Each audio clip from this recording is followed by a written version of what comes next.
On tonight's CTV News, New Zealand First leader Winston Peters warns of a multi-million-dollar rebuild fraud problem. One of Canterbury's top doctors is worried about the risk of asbestos exposure, and the Crusaders are preparing for the semi-final of the Super 15.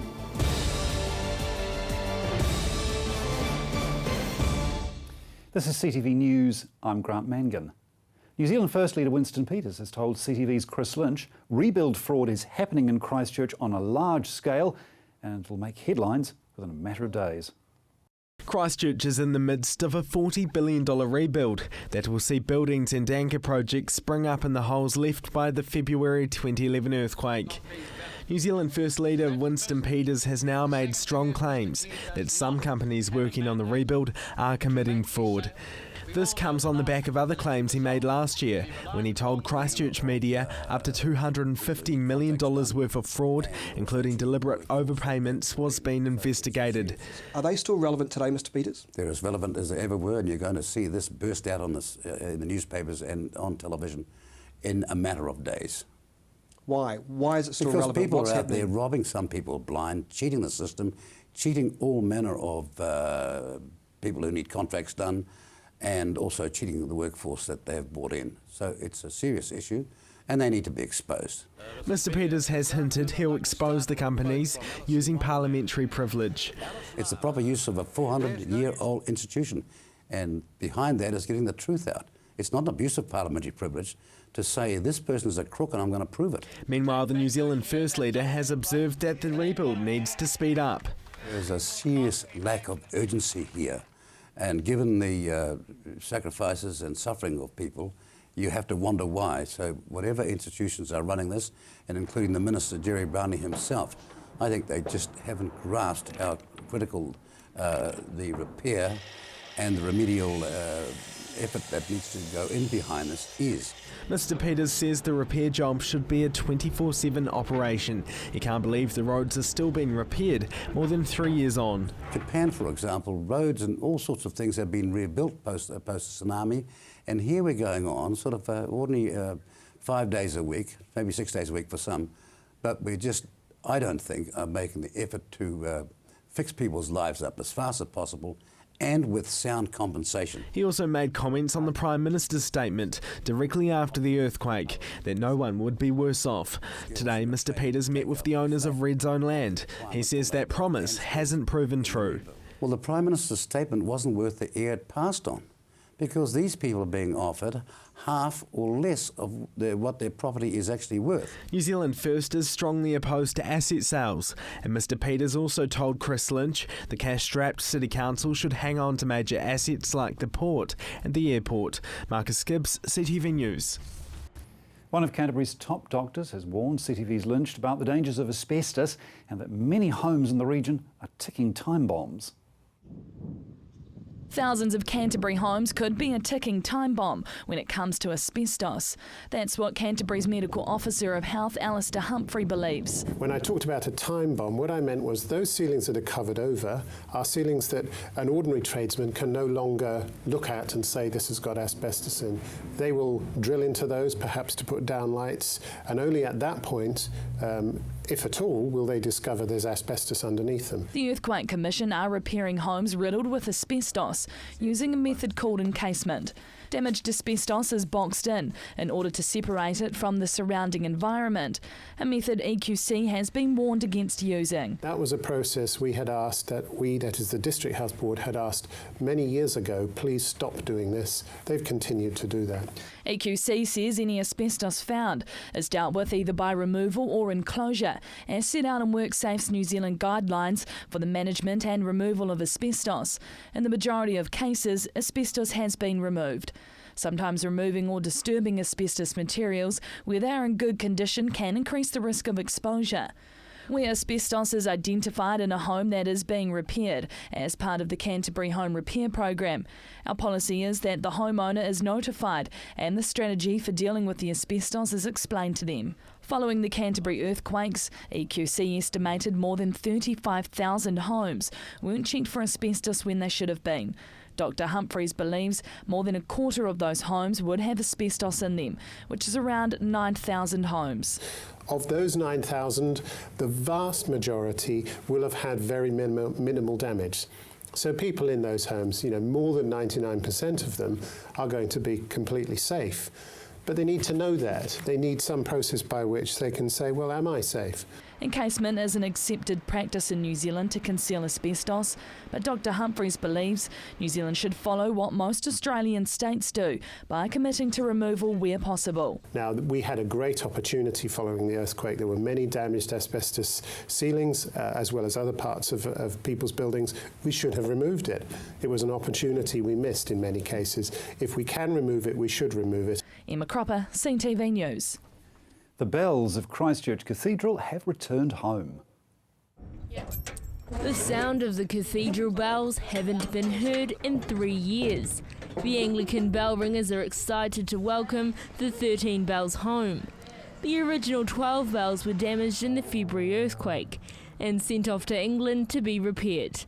Sir Kristen Grant-Bennett is a former bell ringer and looks after the sacraments of the Christchurch Anglican Church. The bells are obviously they're part of the old cathedral and they've been just cleaned up, and one of them has been recast and they've had a new one made. So I think that it's sort of a wee symbol of hope there that things will return to return. The bells were sent back to John Taylor's Bell Foundry in England, the place they were made in 1978. A symbol of hope important for the people of Canterbury, Grant-Bennett says he looks forward to hearing them ring again soon. It's very exciting actually to have them back. It's just sort of returning back to normal a little bit, having them back in Christchurch and seeing them all, getting them out a bit, and we're hoping to ring them as soon as we can. Yes. The 13 bells won't be chiming anytime soon. The only place able to ring church bells is in St Paul's and Papanui. Wanting a temporary home for the iconic bells closer to the transitional cathedral, Sir Kristen Grant-Bennett says no plans have been made yet. Joelle Batista, CTV News. The Anglican Diocese of Christchurch has been shocked by the death of the Dean of the Christchurch Cathedral. The Anglican Diocese is grieving the loss of Cathedral Dean Linda Patterson. The 40-year-old last year became the cathedral's first female dean, succeeding former City Councillor Peter Beck. Bishop Victoria Matthews says Patterson was very highly respected and spoke of the God she loved and all she did and said. Patterson first visited Christchurch in 2002 during a break from teaching at Oxford University. She had been teaching there for 12 years after studying theology. CTV News spoke to Patterson several times about the building of the transitional cathedral. She's also handled a large amount of international media interest during her time as the Dean.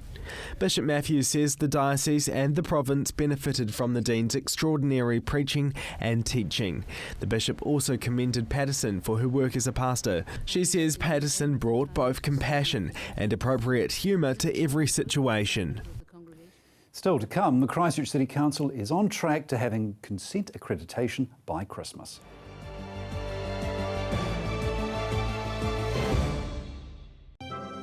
Meet the latest arrivals at Berlin's 2 animal parks and find out what it takes to be a zoo baby in a modern zoo. Zoo Juniors. Wednesday nights at 8 p.m, right here on CTV.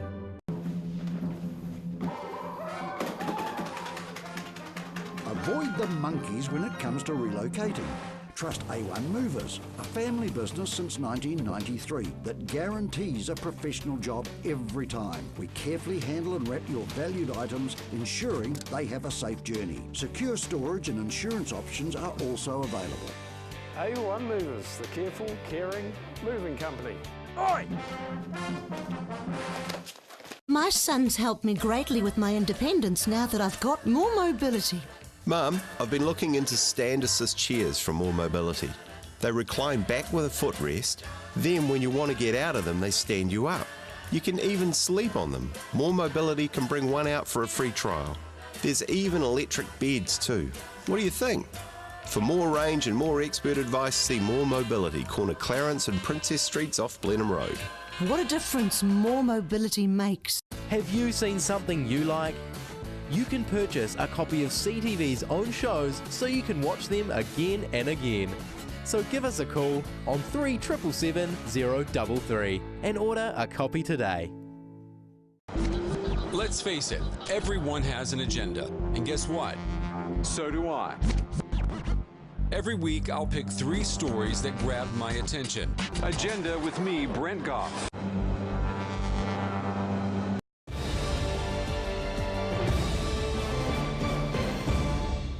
The Christchurch City Council Consents Department has received a strong indication it could regain its accreditation to issue new building consents before Christmas. The move to reissue the City Council with accreditation comes after a large team of IANZ assessors visited the council earlier this month.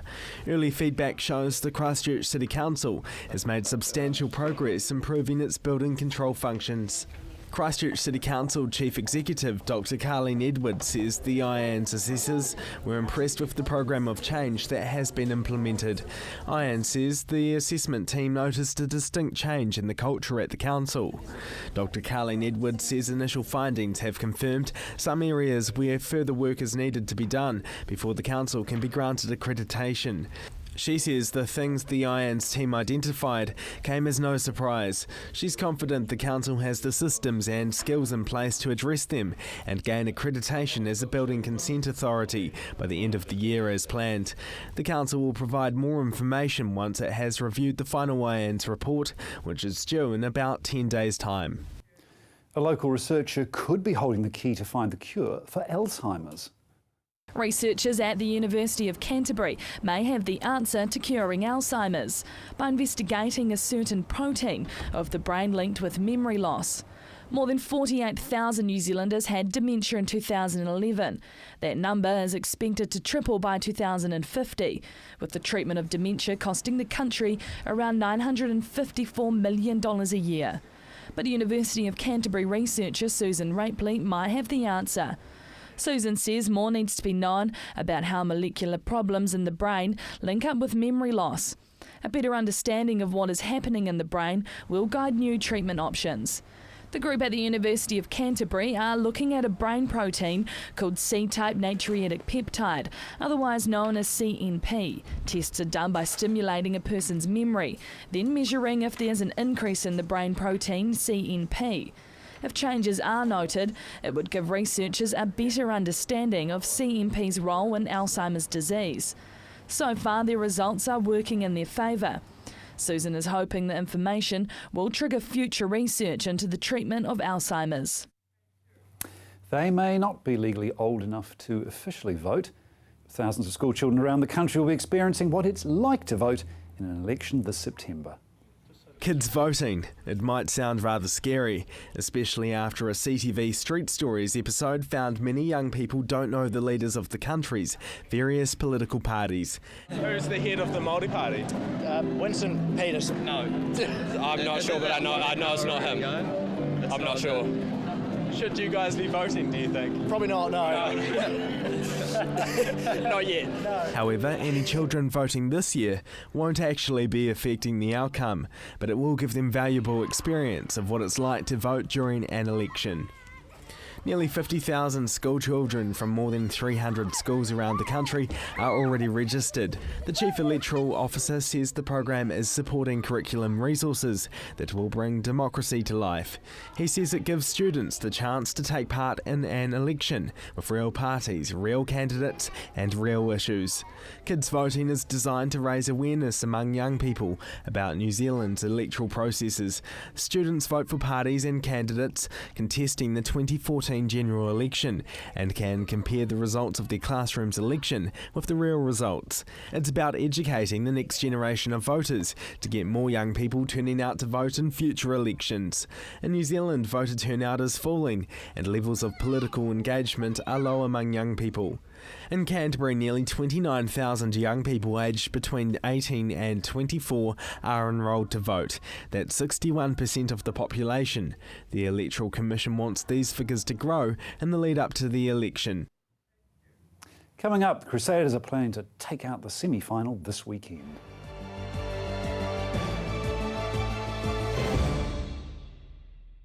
In Focus, captivating, informative, in-depth documentaries.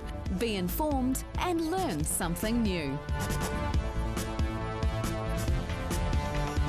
In Focus, weekdays at 9 a.m. Are you looking for more from your local channel?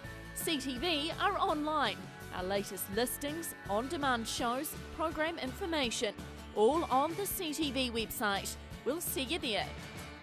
Action Removals, offering short or long-term storage facilities, full packing services, comprehensive rates, all fully insured and with 6 vehicle sizes to choose from. Earthquake repairs? Action Removals pack, move, store and return your valuable possessions stress-free. Action Removals, a family business that has been operating in Christchurch for over 10 years. Action Removals, your one-stop removal service on time, every time. 0800 222 526. Come on down to Ferrymead Golf. Care for a game of paintball? How about some swings on the old driving range? Or on our Par 3 9-hole golf course?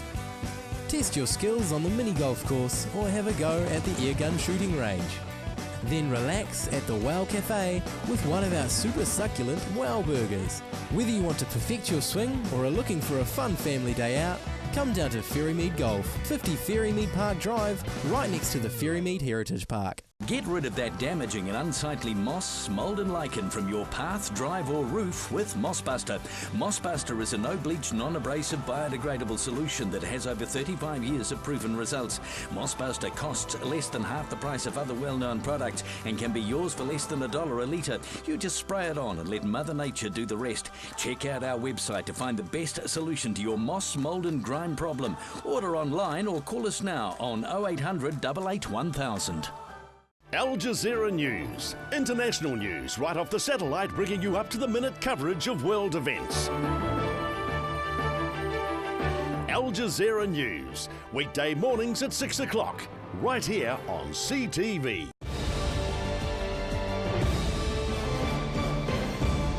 The Crusaders are looking ahead to their semi-final game this weekend. The last time the Crusaders played the Sharks on home soil was a night no one in Christchurch will forget. The fateful night was May 17th, when the Sharks beat the red and black team 30-25. Looking ahead to the home semi-final against the South African side this Saturday, assistance backs coach Toby Matson says that performance bears no similarity to what's expected for this weekend's game. Yeah, we were probably under par in a couple of areas. They scored 3 tries from our areas. So for us, it's about being really clinical in a semi-final. It's the team that doesn't blink often is the team that scrapes through. The Sharks beat the Highlanders 31-27 in Durban, South Africa yesterday. The Crusaders have just enjoyed a week off after their win against the Blues scored them a home semi-final. Toby Matson says the team are well rested up. And that's what last Friday was about. It was about making sure the rust didn't settle. And we're pretty sure we had a really hard hit out on Friday.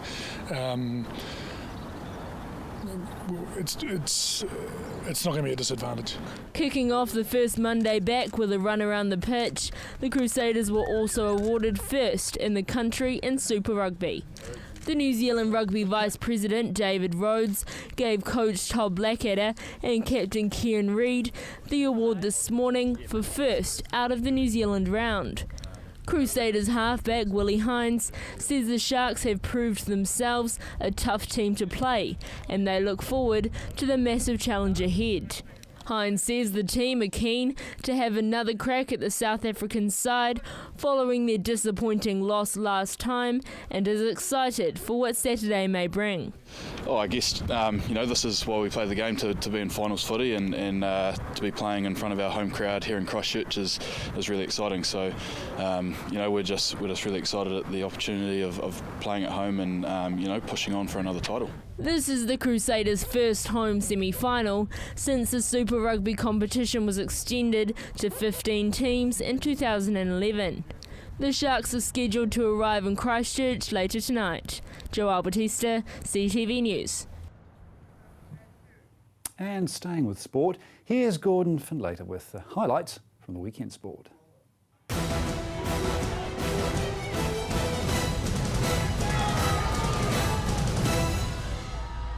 The semi-finalists for this year's Hawkins Trophy have been found, with defending champions New Brighton grabbing a crucial bonus point win over the weekend to qualify in top spot.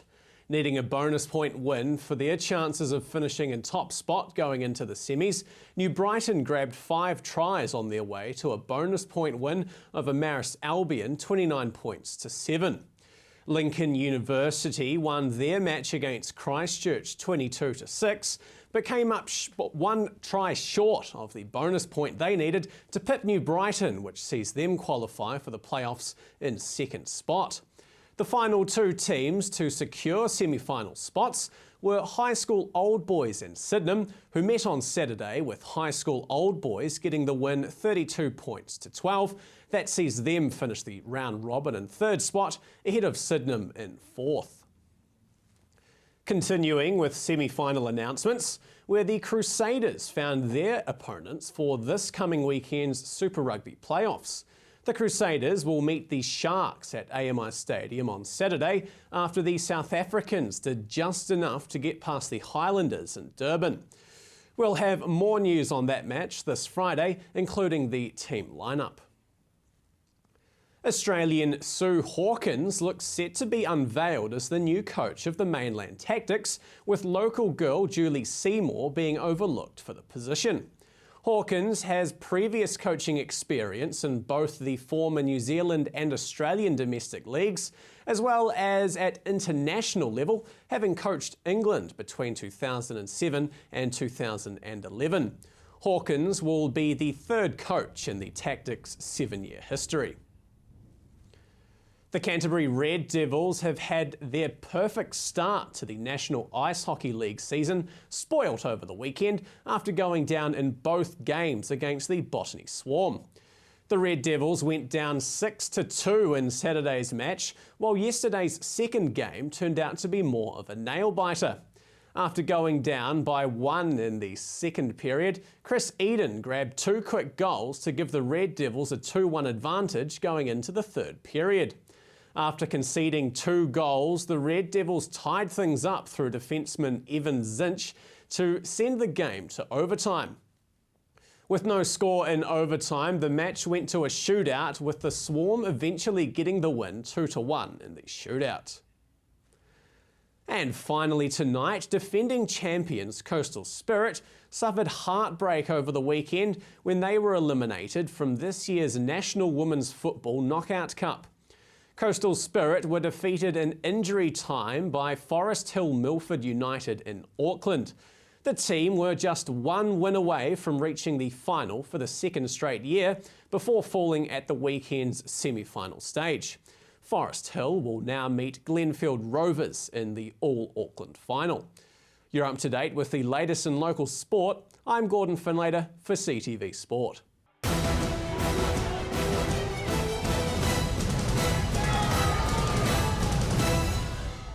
Stay clear of tomorrow's traffic jams with tonight's roading update.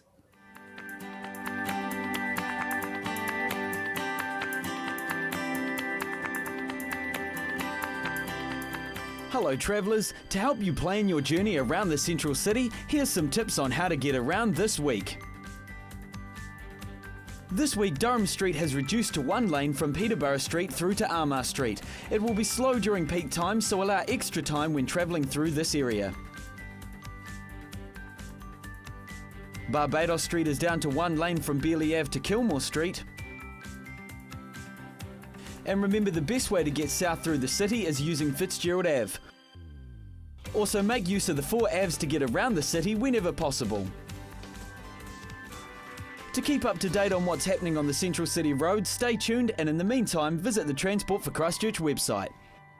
And remember that traffic updates screen on CTV at 7, 8 and 9 a.m, and then again at 12 midday. Well, it's a new week, and that means new weather music. You may recall that we invite viewers to send in their recommendations for music to play underneath the weather. Well, this track is from the artist Beirut's album entitled Real People and is called No Dice. Here's your regional weather. Kia ora Canterbury, here's your region's weather. Starting off in Te Tihi o Maru, 8, and Temuka and Geraldine, 7 degrees. Next in Methven and Ashburton, 7. Hope you've had a lovely day in Darfield, Leeston and Ralston, 7 degrees.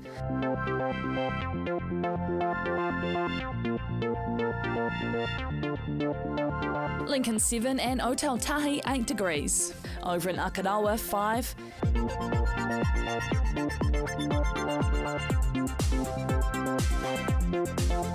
Heading across the Waimakariri River to Rangiora, Kaipoi and Amberley 8 degrees.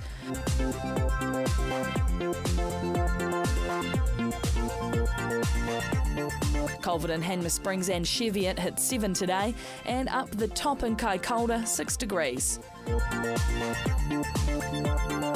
Looking ahead tomorrow, it's looking pretty chilly. In Te Tihi o Maru, mostly fine with sunny periods and some cloud and cold gusty southwesterly winds, hitting an overnight low of 0 and a high of 7 degrees.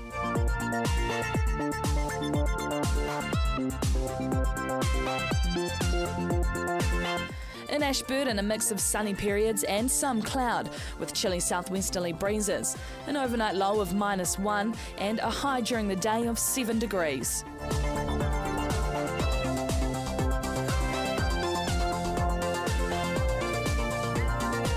In Otautahi, expect showers on Banks Peninsula and at times some on the coast, but mostly fine over much of the city with a cold southwesterly breeze, hitting an overnight low of 0 and a high of 7 degrees during the day.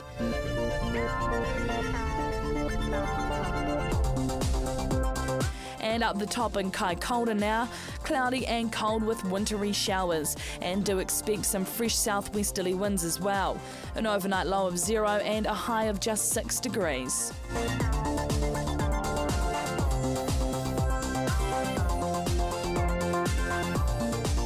In other areas around the region, Temuka and Geraldine a low of 0 and high of 7.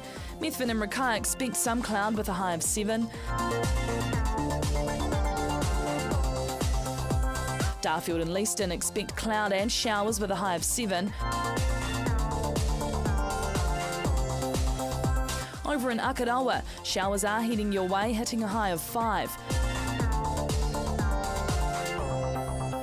Rangiora and Kaipoi will be sheltered by cloud with a high of 7.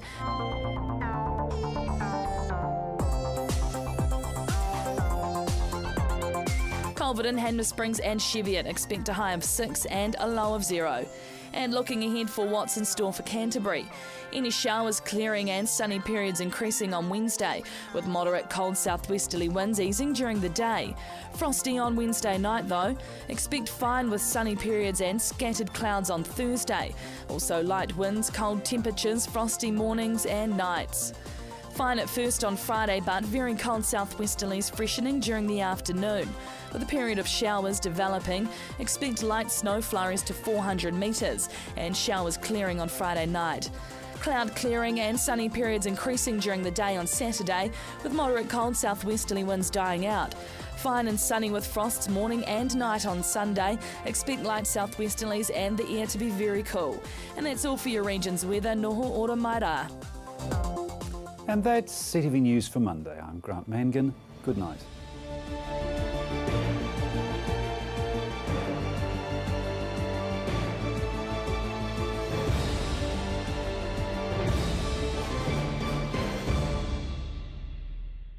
Supporting local content so you can see more of New Zealand on air.